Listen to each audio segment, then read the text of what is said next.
There's one thing my doctor finally explained to me that had nothing to do with the diet advice I'd already heard 100 times, and it changed how I understood my whole prostate problem. I'm not going to spell it out yet. A large share of men past 50 carry an enlarged prostate at some point in life. That's not a guess, it's what decades of population studies keep finding in men my age and younger. And here's what doesn't add up. You'd think a man who spent his whole life outdoors would be the last one dealing with this kind of pressure. I wasn't. In the next few minutes, I'll walk you through the one thing my doctor finally explained that eased it, and it had almost nothing to do with what I assumed. These days, I can sit through a full church service on a hard wooden pew without shifting twice, without doing the math on how far the restroom is from my seat. I'm not saying that to brag. I'm saying it because for years I thought that kind of stillness was gone for good, and I was wrong. I'm 83. 3 winters ago, my wife and I hunkered down for what turned into the grayest stretch of months I can remember. Short days, low clouds, the kind of cold that keeps a man indoors more than he'd ever admit to. I stopped taking my morning walk around the block because the sidewalk was icy more days than not, and I told myself it was just a season, nothing more. But somewhere in those dark months, the pressure low in my belly got worse than it had ever been. Sitting through dinner became something I braced for. Standing up from my recliner meant a slow negotiation with my own body before anything else could happen. I chalked it up to age, same as most men do. Getting old, I figured, meant your body just started crowding itself in uncomfortable places, and there wasn't much use fighting that. I quietly narrowed my life around it without even noticing. I skipped the second cup of coffee at breakfast because I knew what it meant for the rest of the morning. I turned down an invitation to visit an old army buddy in the hospital 2 towns over because I wasn't sure I could sit through a 90-minute drive without needing to stop. I told him I wasn't feeling up to it. That wasn't true. I just wasn't up for explaining why I needed 2 rest stops on a drive I used to make without thinking twice. I never brought it up directly with my doctor either, not really. I'd mention it sideways during a regular visit, still dealing with the usual prostate business, and take whatever general nod came back as permission to keep managing it quietly on my own. If it's just age, I figured, what's really left to ask? What actually happened is that my daughter, who's a nurse, noticed how pale and worn down I looked by February, and pushed me to sit down properly with my doctor instead of brushing past it at the tail end of an appointment. So I finally asked him the question I'd been avoiding. Why does this keep getting worse in the winter specifically, when nothing else about my diet or my habits has really changed? I expected him to say it was simply the cold making me tense up, or just the usual march of age. Instead, he told me something that stopped me cold, that a huge share of older men, especially the ones who spend a dark winter mostly indoors, are running a deficiency in a nutrient most of us never think twice about. And that deficiency does more to prostate tissue than almost anyone realizes. Here's the part that doesn't add up if you only think about age. If growing older were the whole story, the discomfort should stay roughly steady through the year, not swing worse every winter and ease up again by summer. But research has documented that men with meaningfully low levels of this particular nutrient tend to carry more prostate-related discomfort and a rougher symptom score than men with healthy levels, and that when the deficiency gets corrected, many of those men report real improvement in comfort within months. It reframed the whole thing for me.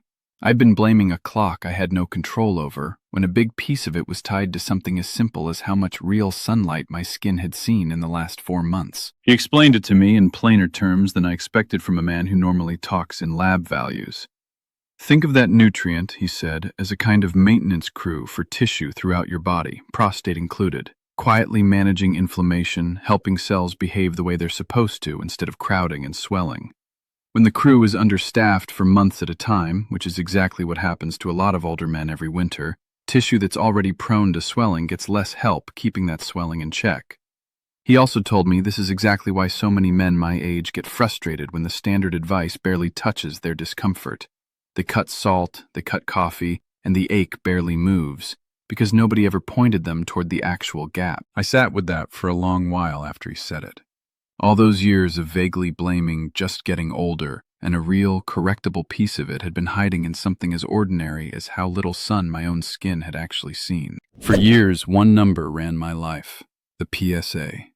It would tick up a point, and I'd lie awake the whole night, certain it meant the worst, picturing the biopsy, the knife, the end of everything. Then someone finally told me the truth no doctor had. That number doesn't measure cancer. It measures your prostate. And as we age, it climbs mostly because the gland is simply enlarging, benign, swollen, and uncomfortable, not the worst. The number was scaring me half to death over something ordinary. And the prescriptions they push to shrink it? They can flatten your drive completely, soften everything, quietly take the man right out of you. I wasn't willing to trade that away. There's a gentle way to support that gland, keep it comfortable, a healthy size, without surrendering any of that. Keep getting checked every year, of course. At 83, that number doesn't own me anymore. I finally have peace. Let me show you what gave it to me in this video. And if you want the simple support I personally use, there's a free presentation linked in the description below. So here's what he actually walked me through once the picture was clear. A simple vitamin D3 supplement taken consistently because a blood test showed I was running well below where I should have been for a man my age. Nothing exotic, nothing expensive, the kind of small daily habit that's easy to let slide right past you until someone finally checks the number and shows you the gap in black and white.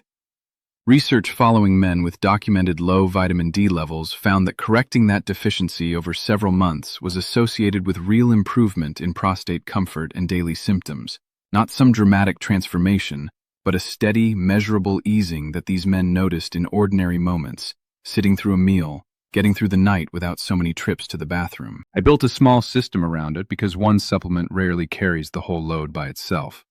Alongside the D3, I started getting 15 minutes of real sunlight on bare arms most mornings when the weather allowed it, since sunlight on skin is still the body's original way of making this nutrient in the first place. I added more fatty fish to my week, salmon and sardines mostly, because they carry natural vitamin D along with other compounds that ease general inflammation. And I cut back hard on the fried food and the processed snacks I used to lean on during those long, gray afternoons, since that kind of eating adds its own inflammatory weight on top of everything else the prostate is already dealing with. None of these pieces would have meant much sitting alone. It was the combination, held steady through the following spring, that actually changed how my days felt. My doctor was clear that the supplement was doing the heavy lifting for correcting the actual deficiency, but the food and the sunlight were what kept the level from sliding right back down the moment winter came around again the following year. I won't pretend it happened overnight. The first month, I mostly just remembered to take the supplement about half the time, until my wife started leaving it next to my coffee cup where I couldn't miss it. Getting outside for those 15 minutes felt almost silly at first, standing in the driveway in a light jacket like I was waiting for something. My neighbor asked what on earth I was doing out there every morning, and I told him the truth, and he started joining me most days not long after. By the 6th week, I noticed I was making it through dinner without that low, gnawing pressure showing up before dessert. By the 3rd month, some nights I slept clean through without getting up at all, which hadn't happened in longer than I could honestly remember. I kept a little notebook on my nightstand, nothing formal, just a line most evenings, mostly so I wouldn't talk myself into believing improvement that wasn't really there.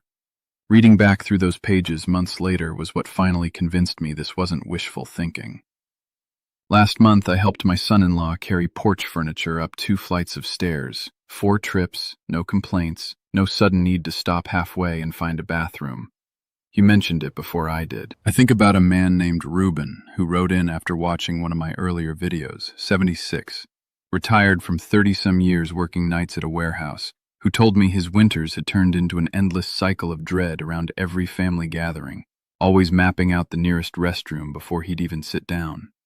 He'd assumed, same as I had, that it was simply the toll of getting older, nothing to be done. When he heard about the vitamin D connection, he told me it was the first explanation that actually made sense to him, because he realized he'd worked night shifts for decades and could count on one hand the mornings he'd seen real daylight before noon. Ruben started small, he said, with just the supplement and a short walk on his lunch break whenever the sun was out. Within a couple of months, he added more fish to his meals too, once the walking alone showed him it was worth the effort. He told me the change wasn't sudden or dramatic, it eased a little more with each passing week, until one day at his granddaughter's birthday party he realized he'd sat through the whole cake cutting without once glancing toward the hallway. That's the part he wanted me to pass along more than anything technical, that the point was never really about a number improving somewhere on a lab report. It was about getting to just sit at the table and watch his granddaughter blow out candles without his own body pulling him away from her. If you're on medication for your prostate, your blood pressure, or anything else, please hear this clearly. Nothing here replaces your treatment or your regular checkups, and you should never stop or adjust a medication without talking to your doctor first. Keep seeing your doctor for your regular prostate checks without exception. Understanding this connection doesn't replace that. It simply gives you something real to do between visits. What I want you to walk away with is this. The swelling and pressure you're feeling might not be a fixed, unstoppable part of getting older. For a meaningful number of men, especially through the darker months of the year, it's tangled up with something as ordinary and correctable as how much sunlight and vitamin D your body has actually been getting. That's not me telling you to fear a dark winter. It's me telling you there's a real, reachable lever here, sitting closer than most men ever realize. Here's what I settled on: a few drops a day. And let me tell you why it works. One compound calms one signal, but a swollen prostate answers when several are calmed at once. The growth signal, the inflammation, the pressure inside it. So what I use concentrates them, working as one, the way the research actually uses them, not a single ingredient pretending to be enough. A gland that stays comfortable and a healthy size, fewer trips, and the quiet of no longer fearing that number.